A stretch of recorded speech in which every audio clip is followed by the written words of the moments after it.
আগামী 19 ডিসেম্বরের মধ্যে রেলওয়ে স্থায়ী গেট কিপার ও ওমেনদের বকেয়া বেতন দেওয়া হবে। কর্তৃপক্ষের এমন আশ্বাস পেয়ে রেলপথ ছেড়ে দিয়েছেন অবরোধকারীরা।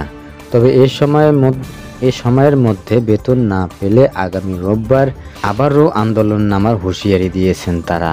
মঙ্গলবার দুপুরে 1:45টার দিকে রেলপথ ছাড়েন তারা।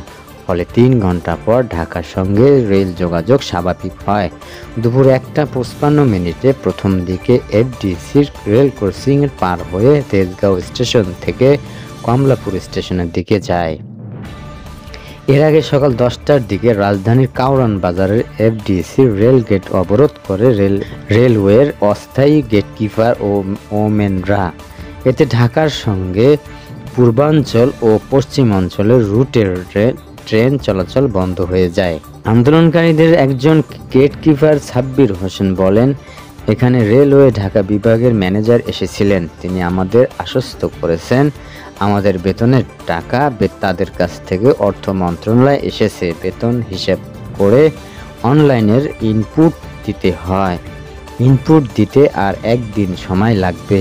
তারা বলছে সর্বোচ্চ বৃহস্পতিবারের মধ্যে তাদের বেতন দেওয়া যাবে।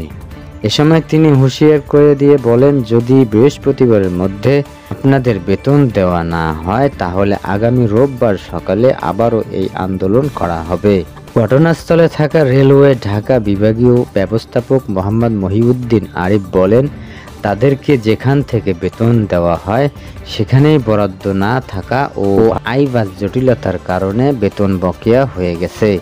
আমরা এখন বরাদ্দ পেয়েছি, শুধু আইবাসে ইনপুট দেওয়ার কাজটুকু বাকি আছে। আগামী 2 দিনের মধ্যে বেতন দেওয়া হয়ে যাবে।